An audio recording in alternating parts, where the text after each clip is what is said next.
What's up you guys, and welcome back to another Reddit reading video. Today we're going to be doing r/ProRevenge, my absolute favorite sub on Reddit. I'm going to keep my big mouth shut and just jump into this one. Mess with my dog?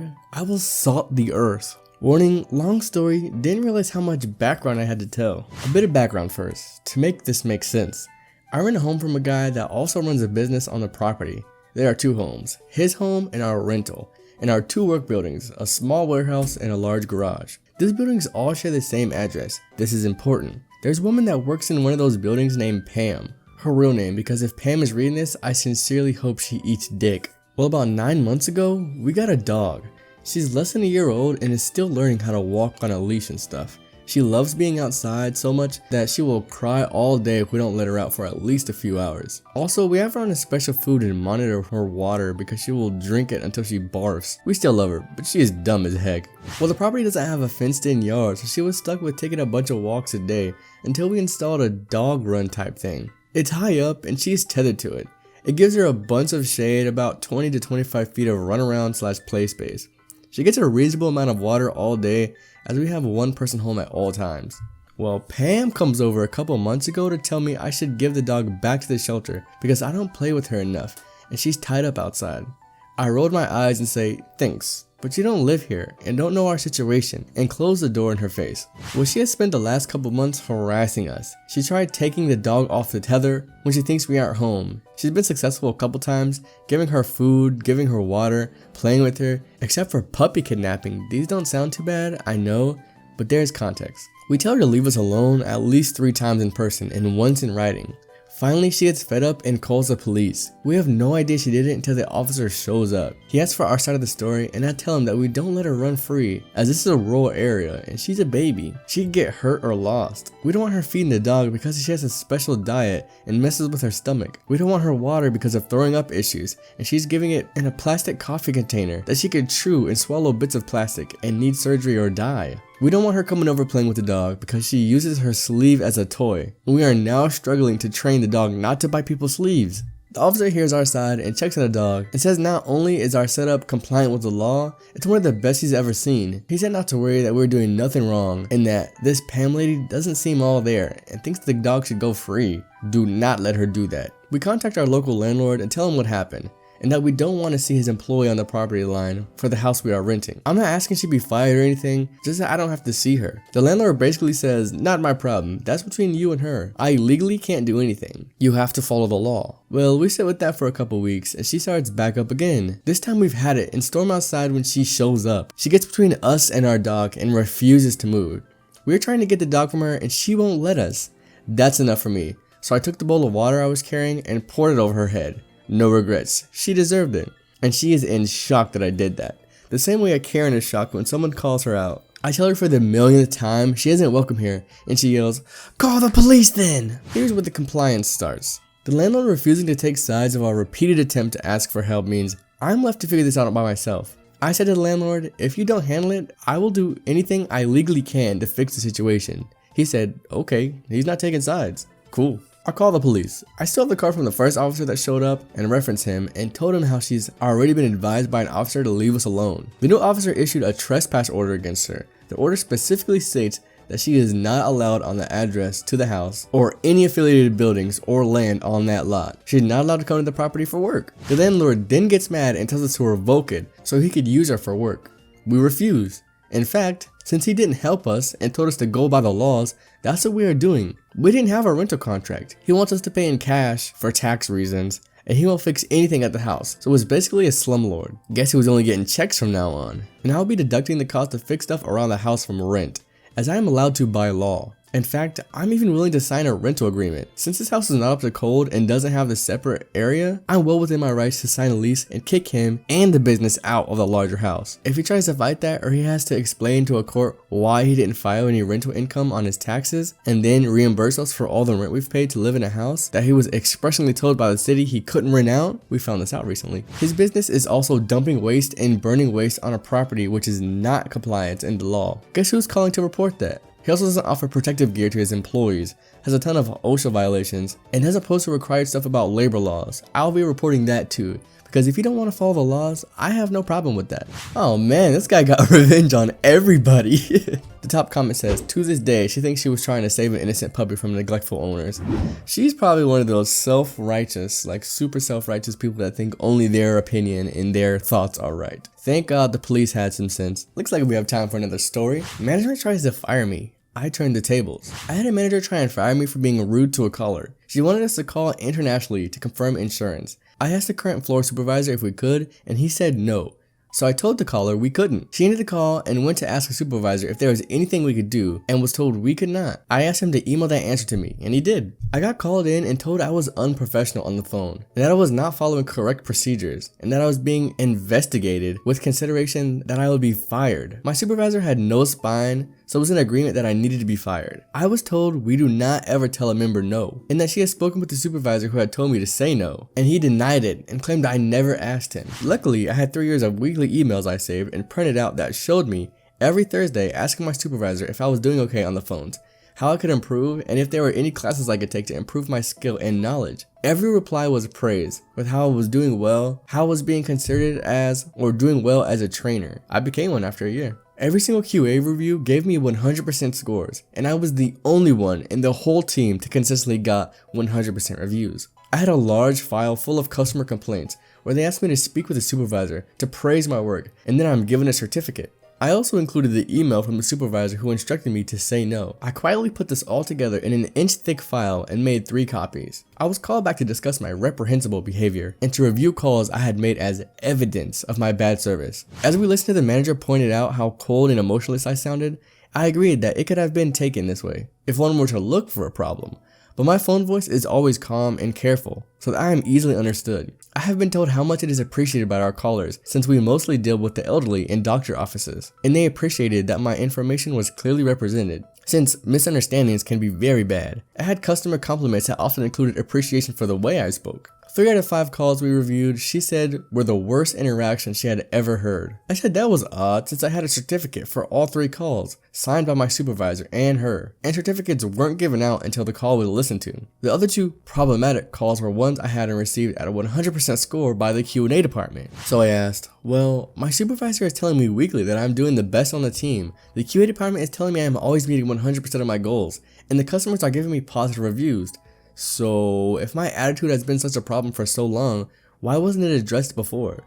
No answer. I demanded to be known why this issue was allowed to be continued for so long. The manager asked me to return to my desk, but asked that I leave my folder of evidence for review, which I did. I went to lunch, and when I returned, I was told there was a computer error that wiped my email profile and all saved emails from my email account, and my computer had been reformatted to fix the error. I asked the supervisor about it, and she said she needed to talk to the manager.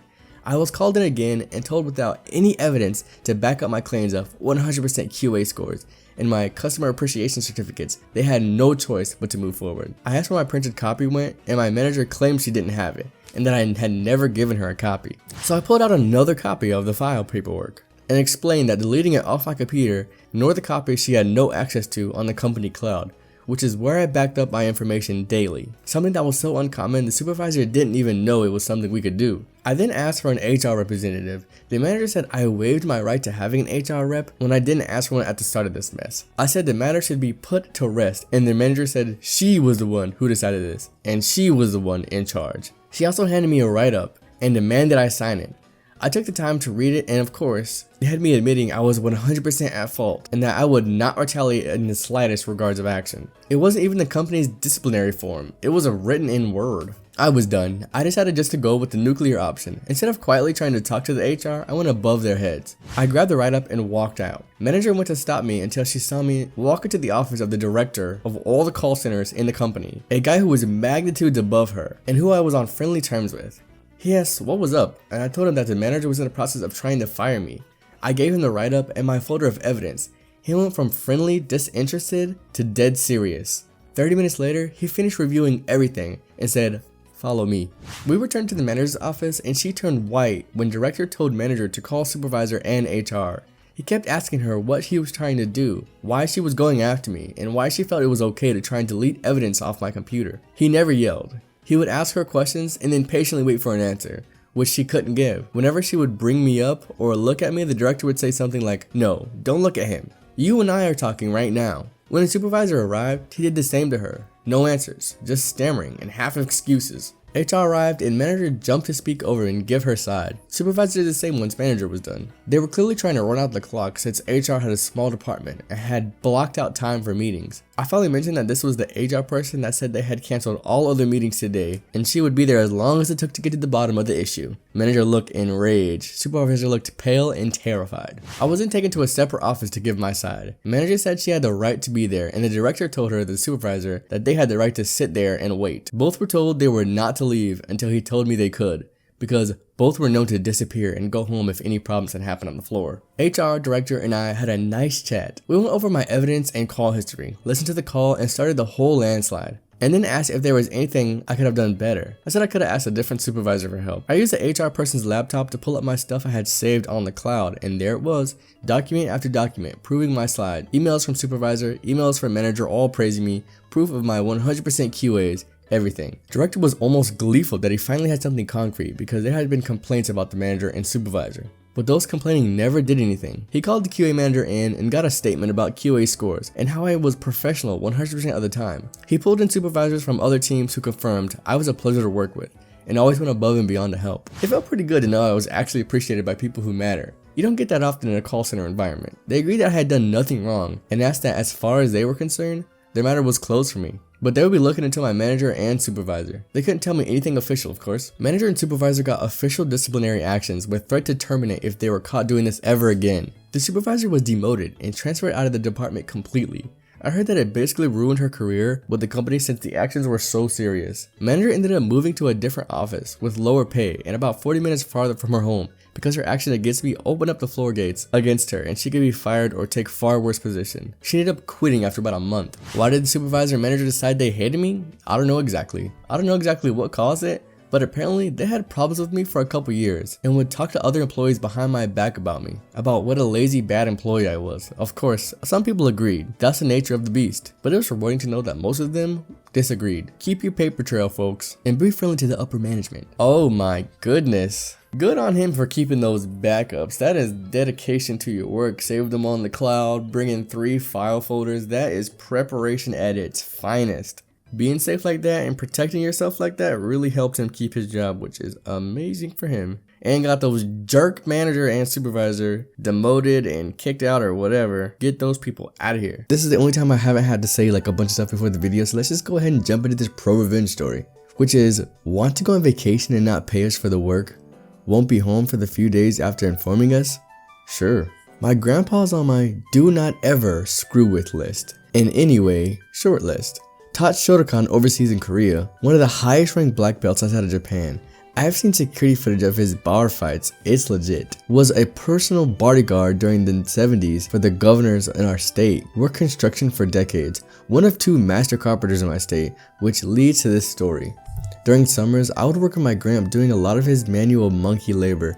Shingles up to the roof, mix concrete, sand floors, keep everything tidy, etc. He had been screwed over the years as many general and subcontractors are, and as the years went by, his contracts for work go more and more specific, i.e. payments on a certain schedule, new/unexpected costs, and how they were dealt with, etc. One particular job started out pretty normal. He's hired to build a new deck with the new patio/driveway. Patio for this guy, let's call him Poop Brain. New construction, newer house, easy job. Gramps had even done work for him in the past. No problems. Deck is to be partly covered. 10 by 50 in the front of the house. 4 feet up with concrete stairs. Brand new door. Brand new picture window, 4 by 8. Driveway is to be stained, freshly poured between the new deck and the garage. Grandpa built a few years ago. Guy was even going to go on vacation for a few weeks. We can get the job done in those 3 weeks if we bust it. Guy pays 50% of the estimated up front and was to pay the remaining 50% over the agreed time. Now, this first payment covered all material for the original estimate and paid us basically minimum wage for the hours we'd put in. The next few installments would cover the subcontractor for pouring the driveway and the remaining hourly wages. Weekend 1 pass. No agreed payment. Guy's on vacation, maybe he forgot to set up autopay. Whatever. Sending pictures on AOL email. The original concrete stairs had been removed. New door was in place. Deck was framed out, but we didn't hear from Poop Brain. Weekend 2 passed. Dang. No pay yet, but the work needs to be done. Concrete guys are here for the new slab of stairs. Let's get it done so we can move on to new jobs. Subcontractor is a longtime family friend and distant relative. Let's call him Timmy. Does us a favor and pour/stains on an IOU. Send more pictures on AOL. No response from Poop Brain. Week 3, we finished our work 2 days early. Subcontractor has finally finished their work. It looks amazing, up on the nice hill, but we haven't been paid for this work. Gramp finally gets Poop Brain on the phone. Gramp. Hey Poop Brain, how's vacation? Blah blah blah, skip forward 3 to 5 minutes. Grandpa is a talker and lived in a vacation state for a few years. Great. Glad you had a great time while I was here busting it. Holy heck, it's been hot. What do you think of the work? Poop Brain. Oh, it looks great. We'll be home later the day after tomorrow. We're having a good time with these XYZ. Gramp. Well, glad you're going to enjoy it. Oh, hey, seems like your bank didn't pay us on schedule agreement. Poop Brain. So? Gramp. Excuse me? Poop Brain. So what? I'm not paying you the rest of the money. Work's done. Tough luck, old sucker. Gramp. I understand. Click. Gramp. Well, OP, let's get to work. Oh. And get Timmy on the phone. Poop Brain had that large garage Gramp had built years ago, and the guy let us use it to store equipment while they were out. First, the brand new door was removed and placed in the garage. Then, each piece of brand new deck was removed and placed in the garage. Sadly, the posts were 36 inches deep, but hey, a 4x4 truck pulled those out of the ground nice and good after a bit of shoveling. Those were also placed in the garage. Window was also removed from the frame and placed on top of this pile. Deconstruction is much faster than construction after all. Timmy was rather unhappy as well about not getting paid, but hey, we found out that the new stairs we poured moved well enough across the new driveway and patio, and some bleach took care of the stain we put on the patio. Sadly, it had a few chips from all of our ruckus, and someone made the time to take a diamond saw and cut the way through the seams.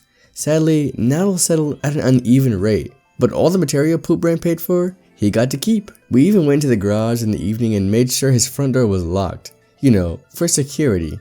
Even the few tools we needed for the job, which Poop Brain paid for, stayed in the garage. Fast forward 2 days, Poop Brain comes home and throws a poop storm. It had stormed, and his AC had been running non-stop, with the increase of draft to the front door of the house. Of course, he threatens Gramps with a lawsuit and the police, which just made Gramp laugh. A close relative was an assistant chief of police in our small town, unbeknownst to Poop Brain. We did everything we were contractually obligated and paid to do. All the equipment, all the materials were Poop Brain's possession. That is, after all, what he paid us for. Poop Brain blustered a lot, but it did screw all. Fast forward a bit, no one in the local union will deal with the guy. Gramps and Timmy were both pretty well respected and do a lot of work around town. Someone from out of town ends up fixing the issues and does a poop job of it. Dang. TLDR, if you want to screw over a general contractor, do it after you get home. And string it out. Don't screw him over before you get home from vacation. General contractors generally have to move quickly to the next job if they want to make money. And the vast majority of the time, they won't have the funds to try and collect. We have no idea why Poop Brain tried to pull that junk on us, but since Poop Brain had paid us well on time for the garage job, Gramp ignored the inner voice. Dang, that's some really good revenge. See, this is one of those stories that people, probably wouldn't even see just because it only has 300 some upvotes, but it was still really good that Grandpa got some good revenge on some guy that really deserved it. Congrats to you, Gramps. Okay, you guys, that was our only one story for the day. This is the part where you can click off if you would like to or hear me ramble on just a tad for a couple of seconds at the end. If you are leaving, if you like the video, then hit that like, and if you're new here, hit the subscribe. For the people that are staying, if you guys have any suggestions for subs that you would like me to do, let me know down in the comments, you guys. ProRevenge and Malicious Compliance are definitely Malicious Compliance is my number 1, ProRevenge is my number 2 for my own favorite. But I want to know what you guys think are the best ones for me to do, and which ones sound the best. Cause the views fluctuate from subreddits to subreddits. And I just want to make sure that I'm doing some stuff that you guys really enjoy here. I really appreciate you guys for watching the videos and subscribing and commenting and doing all that awesome stuff. We are on our way to 1,000 subscribers. We are like over 600 now already in under 4 months, which is crazy. It's crazy to think about. We're also coming up on almost 200 videos now. The 200 videos probably have a reason for why we probably have so much growth at the beginning. I really should have spread out the videos more, but yeah, hey, what's done is done. If you guys think I should post once a day or maybe once every 2 days, then just let me know. If I post once every 2 days, I can make 15 to 30 minute videos, but if I post once a day, it'd probably have to stay somewhere between 7 to 15 minutes in a video. I just want to get all this out right now so you guys know. Also, if you guys like the live streams, tell me. If you do not, tell me. I want to get everything clear and out there right now. Just get everyone's opinions on everything. What's up you guys, and welcome back to another Reddit reading video. I'm sorry if you hear a little bit of rain or a little bit of wind outside. There is a little hurricane named Dorian out there just blowing stuff around. But I decided I also want to get this video done before I shut down my computer. So I hope you guys really enjoy this r/ProRevenge video. Try to convert me not once, not twice, but thrice? I think not. My dad is a pretty easygoing guy, usually pretty calm. But like everyone else, he has this potential to blow up at someone if they kept at him enough. This was in the early 90s. I was playing in front of the yard and a couple people came up and asked if my parents were home. I nodded, pointed toward the bottom door, and they knocked. These guys were Jehovah's Witnesses, and it was my first exposure to evangelism. Gotta put it out there that neither my father nor I have issue with witnesses. We aren't a really religious family at all, but each to their own. When my dad came to the door, he was still in work clothes from yard work. Maybe a little tired, but he told the guy he wasn't interested. It wasn't a super courteous reaction, but it wasn't rude either. It just seemed like something he didn't feel like dealing with. Flash forward an hour later, two other young men show up at the house. My dad was in his robe at this point. The robe was like his freaking uniform for not doing anything. Once the yard work was done, it was time to watch golf and relax. He went down to his cave, and that was it. Now, there was a knock on the door. And my dad, mom was out of the house, had to deal with it. He was very matter of fact with people. It sounded like a lecture at this point. Listen guys, you gotta coordinate a little bit more. You've already been here once today. Do you know where you're going over the same area that someone else did? This is my Saturday. I'm just trying to relax. They apologized quickly and left, skipping our neighbors in the process. Let's head 3 more hours into the future. There was a third knock on the door. I could hear my dad coming up from the basement. Son of a B! He opened the door and the two young men started in their pitch. Do you have time to share with us good news with you? My father replied. Absolutely, come downstairs. To paint a picture of my dad's basement, he has his home office on the left. On the right was a den area with a lazy boy, or a sofa with extra lazy. It was about 4 in the afternoon now. He pointed at the sofa, then turned to the lazy boy to face them. Like some sort of middle-class godfather type. He reached into his robe and they sat down across from him, eager to tell him about their mission. He pulled out a pack of cigarettes and offered it to the men. Oh, I'm sorry, we don't smoke. As people? Correct. Well, let's call that one strike. My dad started chain smoking Camels until the whole basement was hazy. Please, continue. This made them uncomfortable, but they continued. After another 10 minutes, my father excused himself, came back down with a bottle of cheap scotch and 3 glasses.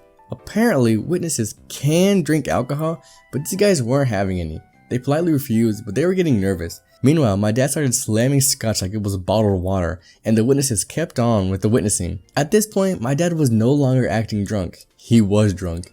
You guys want to see something pretty neat? My dad walked over to a padlocked closet of his office. He unlocked it and started removing guns and stacking them on his desk. How in the heck do you lose a live grenade? Oh, I think I see it. Thank you for your time, sir. They got up and showed themselves up to the door. My dad had a chuckle about it and then passed out on the couch. I got the majority of the story at dinner while my dad was explaining to my mom why he was flushed so early in the evening. I would get other bits of the story as I'm older. My parents lived in that house another 15 years before moving, and they never had another Jehovah's Witness show up at their house. Wow, that's a good way to deter Jehovah's Witnesses, I'm not gonna lie. Let's see what this first top comment says.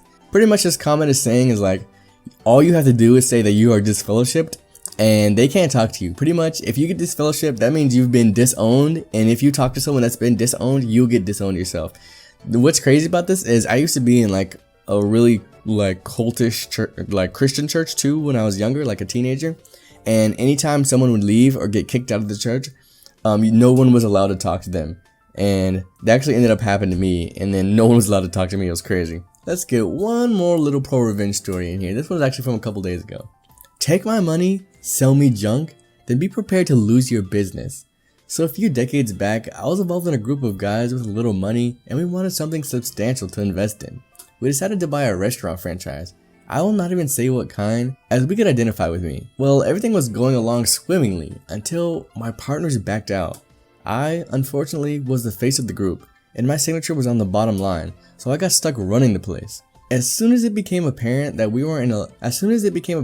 were a lot of inconsistencies, the big number one was that the sales and the prospects were nowhere near what was being generated.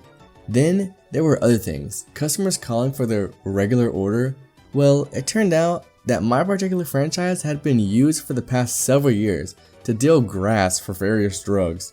The former manager had made some serious coin and was not happy that I had purchased his place. Well, life is not fun when you have just sunk 6 figures and the likelihood that you have just flushed it down the toilet. However, I was not going to be trifled by this. First, I called the accounting firm who signed off with the prospects. The partner in charge was taken back. They had never signed off. I presented myself in their offices and spent the next few hours with them and their attorneys. Their name could not be associated with something fraudulent. Next, I wanted my money back, and the chief franchisor told me that they would immediately put mine up for sale. But the market was not quite as high as it was when I bought it. Less than 3 months previously, then the prick had the audacity to demand that I paid for my last order from the commissary. Something else to consider. I took the price list provided by the central commissary that we as a franchise were compelled to use. Buying fruits, vegetables, cheese, and meats from outside the system would be accompanied by fines from the franchisor. I marched myself back to the accounting firm and asked for a little bit of analysis. Turned out, commissary prices were from 10 to 300% higher than market. In other words, the franchisor was not interested in food. They were interested in turning around franchising. Well, that little report found its way into the hands of 20 local franchises. Suddenly, the central commissary was not being used. The district manager starts showing up written fines. Turns out the district manager, this guy is who's supplying the manager of my franchise. I have him on discarded VHS security tapes selling. So I take the tapes to the accounting firm for the secure storage. Then I go to the franchisor's office. I lay it on the line. I have that their district guy selling drugs in my restaurant. They laugh at me until I tell them that I was the one who supplied the report for the rest of their franchises. Oh, and by the way, we're starting an action against you. I then showed them that we had placed lines on the building they owned, their commissary, their homes, and their vehicles. I have enough to put you guys in jail. So their mental giants sit me down, write up a little release, and go get me certified to check for every dime I put into the franchise. I agreed to the release. However, they do not realize that they are gouging, and the evidence is still in the hands of others. All they succeeded in doing was to get me off the list of owners suing them. Well, the case came to court, and who do you think was on the stand giving a complete rundown?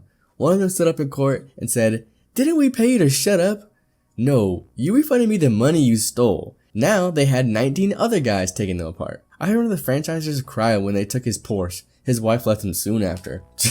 Oh my goodness, wow, that guy is like, he really stands for justice and he got his little revenge. It's not every day you see like the honest working guy get his you know, what he deserves, and then having the owners get what they deserve too, which is usually negative. That's why a lot of these stories are so satisfying. But if you guys want more malicious compliance, just let me know down below and we'll have those on the way. Also, when I do the 1 hour Reddit videos, they're always like rerun videos. So I'll just put like 5 or 6 ProRevenge stories all together, just so you know. So if you don't want to watch them all again, just like, those are the 1 hour ones. So today we have, I'm not paying a finder's fee for stolen property. Thief earns himself a felony instead. I had just moved to a new city for work and had been working here for about 3 months, so I'm still pretty new to the area. My apartment complex, I would say, is a nicer part of the city and is pretty nice, well kept, so I didn't really expect anyone to go and try and breaking into cars. So I had packed everything for my week-long trip the night before so that I could get up and just get on the road. The next morning, I walk out to my car and see clothes off to the side of my car and thinking it was weird and started to look around the car.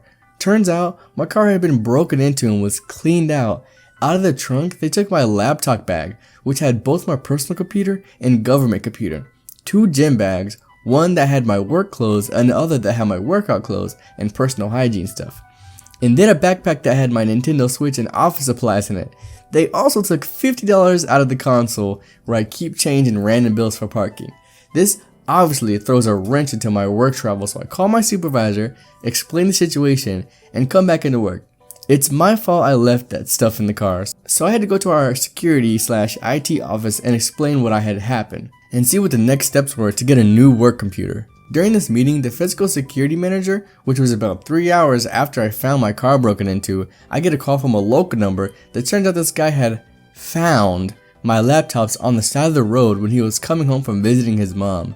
My back had a "contact me if you find blank blank phone number." Conversation goes as follows.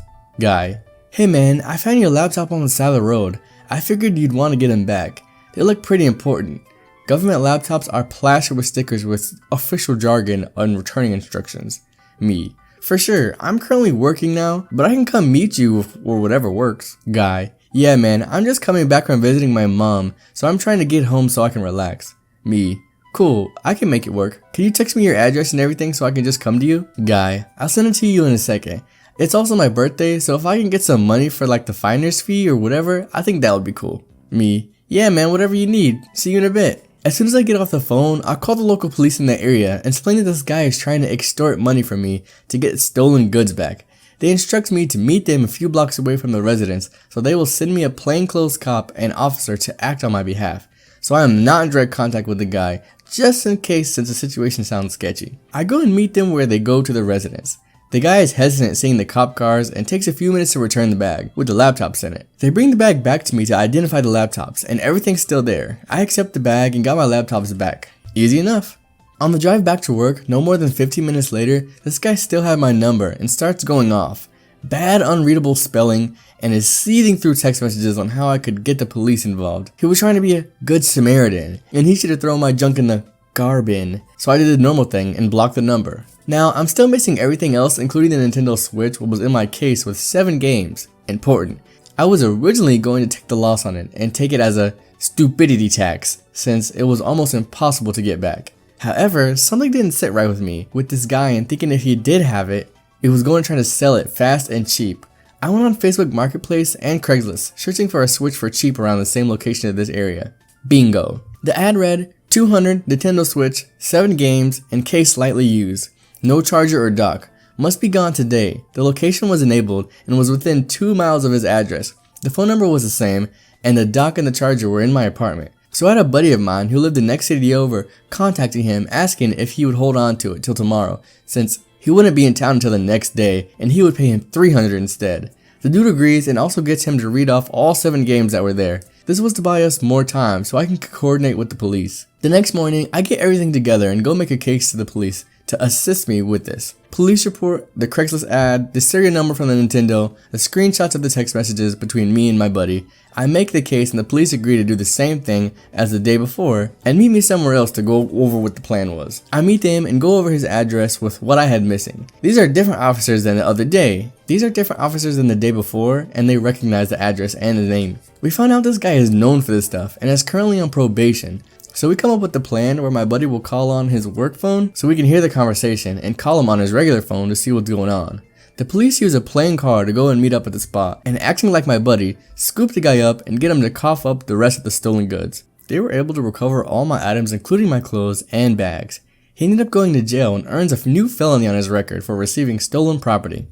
I think I would have lost the rest of it if I didn't go digging on Facebook Marketplace and Craigslist. TLDR, car got broken into and had $2,000 worth of stuff stolen. Thief calls me for a finder's fee after some Craigslist pursuing and ended up getting everything back, and the thief a new felony charge.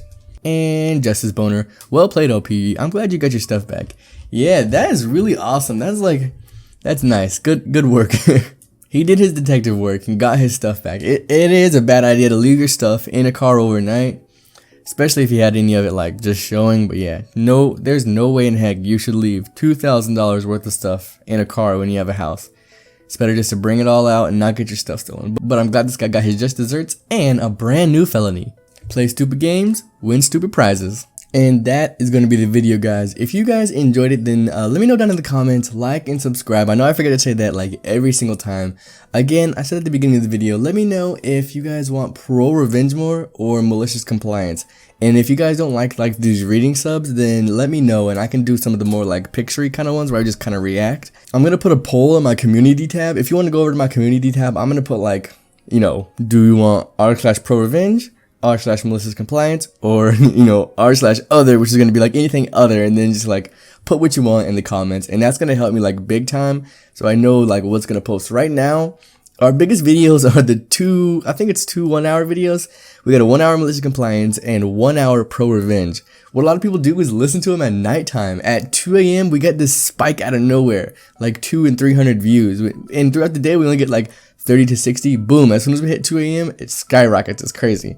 I'll put a little screenshot in. Look at this. Boom, boom. Thank you guys for staying tuned and watching these videos, even though I'm sometimes inconsistent with, I post on here, I post on my other YouTube channel, I post on TikTok, I post on Likey. I work for kind of a lot of video making things, so sometimes it's hard to keep up, but this is my favorite one to do because I also enjoy Reddit stories. You gotta really like catch on to these stories because they are so good. These things run deep. I don't think I'll ever stop reading r/ProRevenge. Even if I start doing some other stuff, this will always be number one. So let's get into the story. 98%. It all started on the first day of college, many moons ago. I was new, she was new. We didn't know jack about the campus or the life. We started out as friends. It deteriorated fast from there. The girl, I'll call her Jane for simplicity, though that's not her real name, was this tall, high-pitched, isn't that cute blonde girl. At first, I thought she was harmless, and while I don't subscribe to that kind of behavior, I did not judge her for it. For the first 2 weeks, things were fine. We were branching out and making new friends. And then, she was friends with all my friends, and eventually moved into my dorm. I thought it was a bit extreme, as she hadn't spoken to us about it first, but we let it happen. We were friends. Then, after talking about body image issues, she started making these little comments. Nothing too out there, but things that were noticeable to me because they were aimed, but not to other people because they were like casual. Like, don't you ever exercise? And when was the last time you had a salad? I told myself I was being hypersensitive because it was on my mind, but quickly realized it wasn't me, it was her. Whenever we were alone, the remarks were suddenly scathing and cut really deep. I told my friends about it and she told me I was being sensitive. Jane was too sweet to say anything like that. You put in context where there isn't any, so I let it drop. Then, she used my friends against me to invite her on vacation. I didn't want her to come. I felt pressure because my then close friends were asking why I wouldn't invite her. And I was pretty hard on myself. I thought that if I didn't let her go, they'd never talk to me again. So she came, and she ruined the holiday. I couldn't do anything because I wanted to do something different. She'd wander off without telling me first, she'd listen to music and ignore me, and whenever I insisted we split up, she'd accuse me of trying to let her get attacked on the streets. Holiday's over, we go home, we don't speak for a while. And then there's a pretty dark turn of events on campus, details of which I don't want to divulge, but it was around Christmas, and no one was feeling the spirit. Jane asked if we can decorate the hall, and we all say no. I guess I should have seen it coming, but I woke up in the morning to what was essentially Santa's grotto. I was furious. I definitely overreacted, but I tore it all down. I was so angry she ignored everyone. Some of us were suffering as a result of the aforementioned. Some of us were homesick. None of us wanted to think about Christmas until we were home, and she didn't care. She stormed out and I apologized a few days later, only to be blanked, which was fair enough. I shouldn't have done what I did. The following semester is a stress. I deal with a lot of junk from Jane, and when I tell people what she's doing, I'm called a liar or accused of trying to sabotage because I'm jealous. She invited 4 boys over for a date at the same time and then leaves the building. She makes a mess in the kitchen and she leaves it for me to clean up, despite announcing herself of having like OCD or something. She was the cleanest person when others were there, but when it was just me, she was a slob. Of course, no one believed me. I genuinely felt alone and hurt, like I was going crazy. I hadn't been bullied since I was 12. I wasn't sure what was happening, and everyone I knew talked to Jane, and they had the same opinion. She was so sweet. The year ends and the next 2 years go by and she's not living with us again. But she starts to date within our friend group. People were a little more accepting of what I was saying. I feel vindictive every time she behaves in a way that proves I wasn't lying, saying I'd hate to carry a little extra weight to the girls who are sensitive about their weight and bigger than she is. Dating one of our friends and dropping him like a hat, being ungrateful as a secret Santa. I finally feel like everyone is seeing my point of view, but that was 3 years too late. She made me feel like a horrible person and brought out the worst in me, though I know I should have better control over myself. Well, this is where it gets beautiful. I worked in my college as an elected officer. I held this position for almost the entire time there. I was known for being good at this job. So color me surprised when I wake up to one morning to find both mine and James' name on the ballot paper. I was nervous. I love that job and really worked hard at it. It was voluntary. That took up a lot of my time, but it was helping people and I was incredibly passionate about it. I couldn't believe she would go for it. And I was shocked since she never showed much of an interest before. Well, 3 days of campaigning go by, and my work is being sabotaged. Candy I had left in the kitchen with notes had been stolen. Banners and posters had been torn down. I'd been through 3 campuses in the past and had never had this problem. I spoke to the appropriate people, but I never even suggested it was Jane. I didn't want to believe it was, and I just assumed it was kids. The destruction wasn't widely known, as a lot of friends fixed the damage as they saw and replaced the posters, etc. The day before the results were due to be announced, Jane courted me and demanded I tell her I don't believe it was her. I told her that I hadn't suspected it, but mentioned that a lot of people didn't even know about it, and then walked away. This is where I had to start getting revenge. I couldn't let her take this away from me like she tried to take so many other things, but I couldn't be obvious. I had to play her game. I had to be as subtle as possible. We had to do an evening of questions where the students would ask to ensure we were good for the post. I strived to avoid saying negative outright, but it worked at ensuring people knew where I was coming from. I told them that I have been working in this area for a while and have never had contact from another student interested in helping, as most of the officers did from incoming officers. This meant they knew that Jane had shown no interest in this. People knew we weren't friends at this point, and most knew I didn't like her, though she maintained that I was being childish. People were encouraged to ask questions about the job itself, and what the potential officers know about what it entails. It's just like a normal job. You need to know what you're applying for, specific of the things we work with and our understanding of terminology, etc. They asked me, I knew the answers about everything. Jane knew nothing. Normally people would just ask, what would you do in this position? Question time was over. People started talking amongst themselves.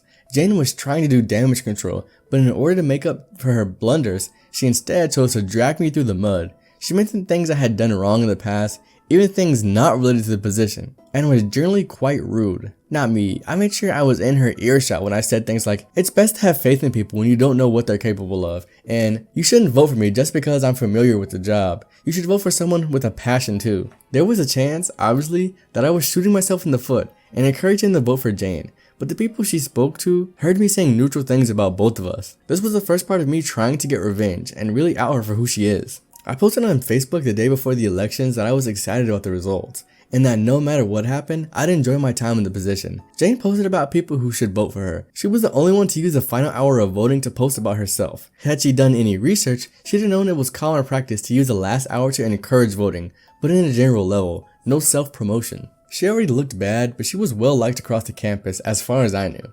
We studied different things, so I knew I'd lost the voters to people in her classes, and I also knew that some people in my classes spoke well of her. I originally told them the truth, but no one believed me, so instead I told stories, mentioned things where she had done casually, so it didn't sound like gossip. I mixed them in with other stories. I was planting the seeds so that they knew what she was like. There was no way to know what the effect of that was, so I simply hoped it worked. All in all, she'd done her best to ruin my life and make me feel bad for weeks. She lied about me, put me down, and tried to turn my friends against me. The election was beginning to feel like a public execution. More people than ever knew about our dislike for one another. For the last day, it seemed to be all anyone was talking about. Result day, I'm in the auditorium, it's packed. Jane is nowhere to be seen, for which I was grateful. I had to show my face, but I was anxious that if I lost, I would have to shake her hand or something. I really wasn't comfortable with that, but I had already prearranged a post to send out if I lost, explaining I was happy to offer assistance, which was mandatory of ex-officers anyway, and that while sad, I would find her other ways to help students, etc. They started to read the results of the other positions, and I felt sick. I genuinely felt as though my lungs were gone and my jaw was so tight my teeth hurt. Finally, they get to my position, read out mine and Jane's name, and then announced the results. We had one of the highest turnouts of voters in that particular position. The only one that got a higher number was a paid president position. I won the majority of the votes, and thousands of votes received. 98% of them were in my favor. That was the best day of my life. Someone said, you gave her enough rope, she did the rest herself. This too, I would not call this pro-revenge. I know it's on pro-revenge, I would call this also petty revenge. Because all she really did was only say kind things or neutral things about her and the person she's going against, and that's about it. I mean, she did win the day and she won the war, but she did it in a very, slight manner. It wasn't like she did this entire scheme to, ruin her life and stuff, though she did get 98% of the people to follow what she was saying instead of, that might have been like probably her boyfriend at the time and like her favorite teacher voted for her, I guess, if that was only 2%. But that's good. I'm glad the good guy wins. It's nice when that happens in real life and not in just the movies. Instead of doing like a really low-key one like I have been lately, this one is like really popular so far. 10,000 upvotes, gilded with all the kind of gilds you could ever want, from ProRevenge. 14 people, including me, walk out and protest. So Friday the 13th happened. It was glorious, for all intents and purposes. I run day-to-day operations for a decent-sized company. We have the president who runs the company in-house. He can be tedious, overwhelming, and all in all a dick sometimes. Other times, he can be cool. This was one of the times he was being an overbearing, micromanaging dickbag. As shop foreman, I take my job seriously with morale. If my guys aren't happy, good product isn't produced. If good product isn't produced, customers aren't happy. Looking towards quality control, it doesn't help when guys are overworked, underpaid, and underappreciated. Friday was one of those days that started out well, but by 6:40 a.m., it has deteriorated to poop. Note, we officially don't start work until 7 a.m. After the start, it was complaining about this, micromanage that, several people being cussed out and belittled. Everyone had had enough. Once in our programming office, the idea was floated by someone that we shouldn't walk out.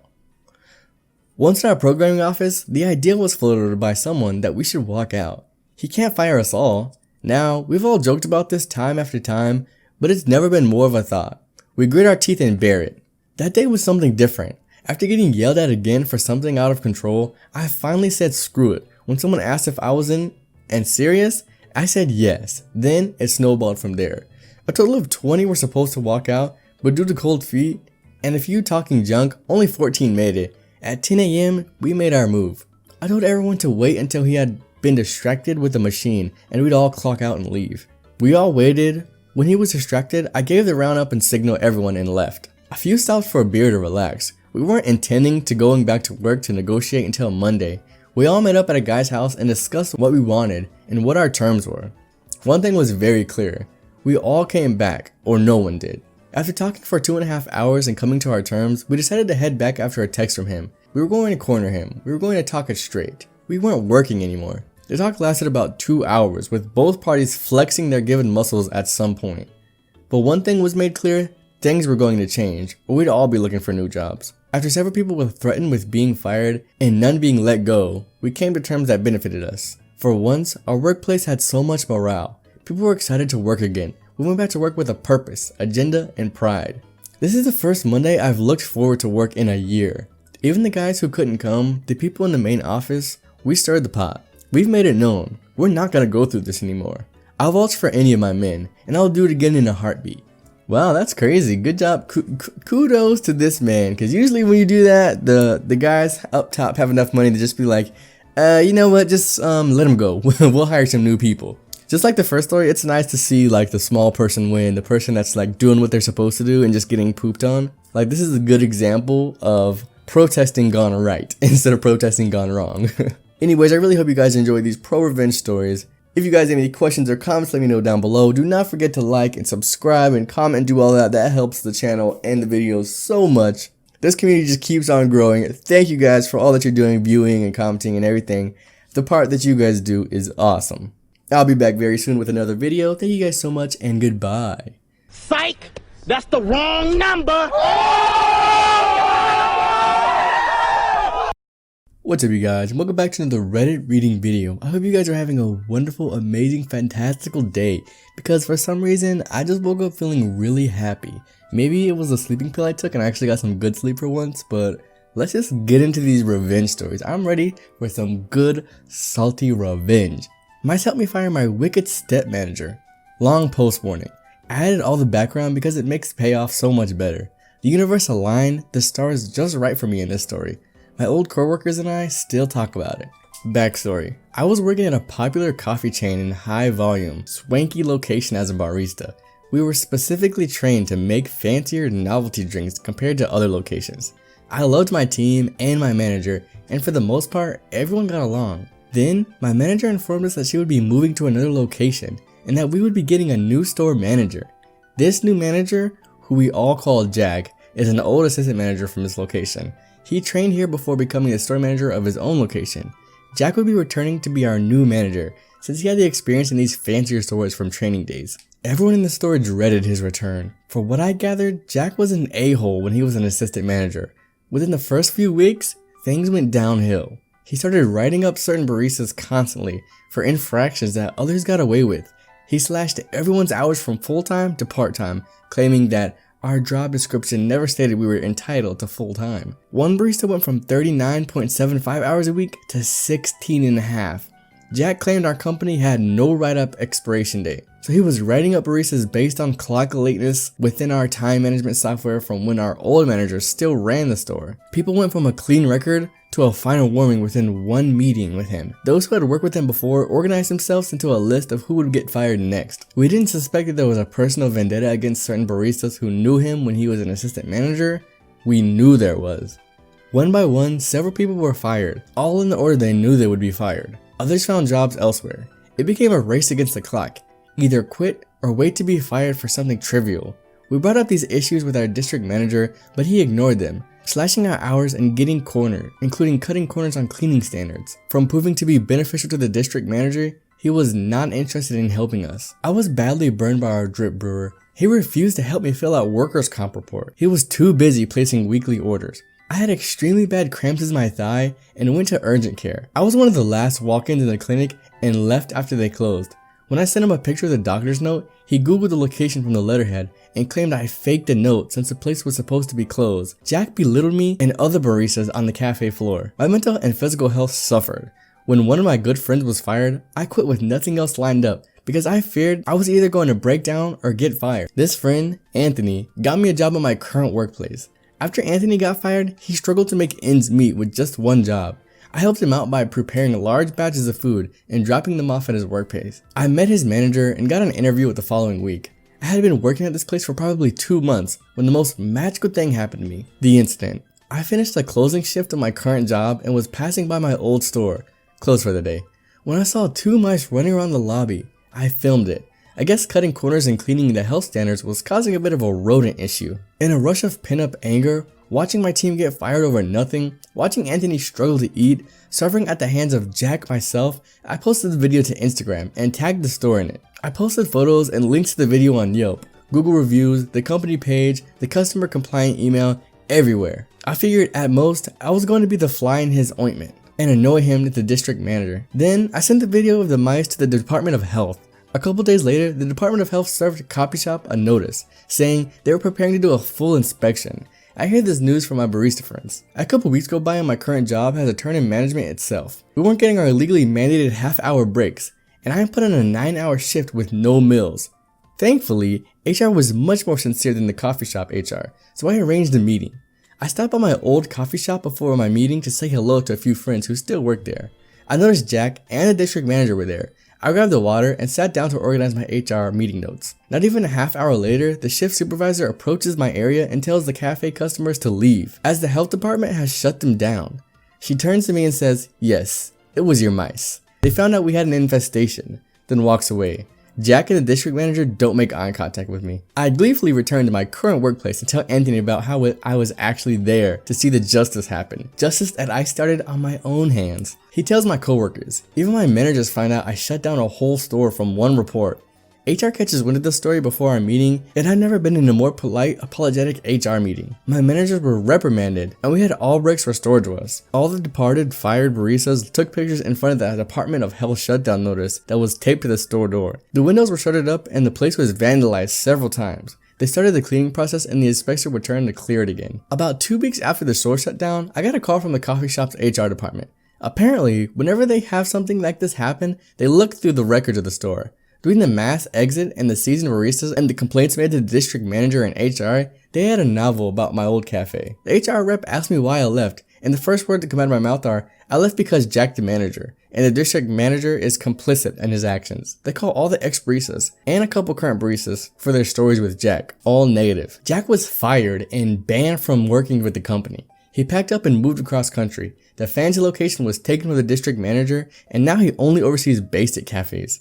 I got promoted in my current job to assistant director of the site to oversee HR complaint overhaul to improve the workplace, based on my knowledge of OSHA and state labor laws. Anthony and the other 5 baristas were offered their jobs back, which Anthony accepted. He's in a better financial situation now. TLDR, after quitting my barista job because of some really bad management, I filmed mice in the cafe and got the store shut down by the Department of Health, which resulted in an investigation that got the store manager fired. Wow, that actually, kudos to you. That is some great revenge. Like, that is some revenge that you would I wish I could get that type of revenge about when I was working at Wendy's. Wendy's was like my first real job when I was still kind of a younger teenager. Oh, I wish I could have done that to them because I hated working there and I hated those managers. They were so mean. Like the first thing that they would do to new people was, if you're gonna cry, get it out now, because they were so mean. They were like, you're a little B, aren't you, huh? Shut up, you little B. And you're just like dumbfounded and they talk to you like that. And the new cashiers and the new workers would be like, oh my God, these people are so mean. I'd feel so bad for people that would come in and cry. I wish so badly that that could have happened. I wish I could have got that kind of revenge. I'm like living through this story right now. Good job to you. Alright. Enough praise for that last story. Let's see another one. You took $200, you lost $21,000. So most users of computers will probably have some experience with us. You know when you're online shopping and sometimes a box pop-ups and says click this, promo code, sign up, yada yada? Well, we know they are scams. By mistake, I first clicked the wrong X. They put a fake one on the top and I clicked it. I immediately shut down the page and I thought that was the end of it. Nope. So the site I bought a Hanukkah gift I was getting for my mother sold my credit card information to the pop-up. I activated that when I clicked the wrong X. I was a teenager, relatively new to checking account. I checked my statement for December and it was all well. I didn't check for the next couple of months because I didn't use it for anything. There should be no charges. I know better now. When I did check, I noticed that these small insignificant charges weren't mine. Always less than $10 and usually around $2. But the multiple charges added up and was well over $200. When I looked into this, I found the connection. I called a thieving company and told them they stole my information and are illegally charging my card. They didn't deny it, but they also didn't care. I wanted my money back. They refused repeatedly. I gave them so many chances to fix everything with just that. I eventually warned them that I would have to sue if they didn't want to give me what they stole. They laughed. Turns out there was a class action suit in progress, which my lawyer used as leverage in a quick payout. We sued for fraud and violation for federal communication laws. What they are doing is very illegal and happens every day. This included a lot of popular stores and websites, which were 100% in the wrong and committed a crime. And I was a child who brought her mother a gift. I won the case. I received a judgment of $21,000. I told them it would go away if they just refunded my $200, but they refused. They seemed to think of teenager threatening to sue a massive corporation that does nothing but break the law wasn't much of a threat. What they should have noticed, I was buying a Hanukkah gift. Hanukkah. Everyone I know is a lawyer. Good job to you. I got scammed one time on Amazon when I was a kid. What I did was I bought this, I thought it was like this extra awesome diamond, it was like super pure, and they were saying they had like an abundance of diamonds and they just needed to get rid of them for super cheap. I think I spent like $150 on it, and they were saying it was like a $10,000 diamond. And I go to bed that night, I wake up and I'm like, oh, I hope my diamond shipped, I hope it's on the way. I go and look, the listing is gone, it's gone from all my Amazon history and stuff, but the money is also taken out of my account. And I was a teenager and I was still doing my first job, so I didn't know what to do. I thought well, I just lost. I wish I would have known. I could have just asked for a refund or called my bank or something, but I was maybe 16 or 17. I was just God dang it, I got scammed. I used to be pretty gullible, actually. To another note on that, this one government program or something like that said if I send them $300, they'll send me $500 back for a grant. And this was I was new in college too. I think I was 17, and I was all you need to do is send us $300. We'll give you $5,000 back. I was wow, that's a really good deal. And this is some kind of government thing. They cannot scam me. So I asked my mom about it and I asked my sister, and they were you really are trying to get scammed like that? They're you really that dumb where you're going to get scammed? I was this can't be a scam. I looked it up online and I was I was really that dumb. Okay, enough of my stupidity. Let's read one more this is one little paragraph of story. Someone did not give me their end of a trade, so I spent the next 2 years getting them stiffed in trades and losing them a lot of money. Back 3 or 4 years ago when I played Magic the Gathering, I traded with this one guy for a card, Ugin the Planeswalker, which at the time was worth $50. It was a fair trade, and me being dumb 15-year-old, I was let him promise to bring the card the next day. He was 1 year younger than me and went to the same store. Well, he never gave me the card, and what was I gonna do about it? Bring it to small claims for a $50 card. After a few months, I acted like I forgot about it and acted like his friend. This guy is pretty dumb and always relied on me and other people who looked up the price. So whenever he wanted to trade with me or someone else, I would always volunteer to look up the price, and I would always add 25% to the other side trades. I did this for 2 years until a few months before I moved to college. He wanted to sell his cards to a store, and I learned that over time, he had slowly traded his valuable collection away to the value of pretty much a bunch of cardboard. I laughed so hard when I saw this. I let him know that I had sold about 90% of my own collection online for a bit over $4 grand, and then told him what I did, and never talked to him or went back to that store again. Wow, nice, quick and sweet. I like that little revenge, just subtly over time scamming him, not knowing that he's like losing money over and over. Never be a scammer. People aren't as dumb as you think they are, except for me when I was doing that where I thought I was gonna get $5,000, but this is not about that. But man, that sucks. I like buy and sell Pokemon cards a lot too. Actually, I just passed the $1,000 threshold on Mercari for selling Pokemon cards. I can't say I probably wouldn't do the same thing if that happened to me. I do not feel bad for that guy at all. But anyways, like always, I really hope you guys enjoy these r/pro-revenge stories. If you have any questions or comments, just let me know down below. What do you think about these stories? Like, tell me your opinion. Do you think these revenge are necessary? Should he really have scammed his friend out of all that money? Or did he deserve it? I hope I see you guys next time, and goodbye, my lovelies.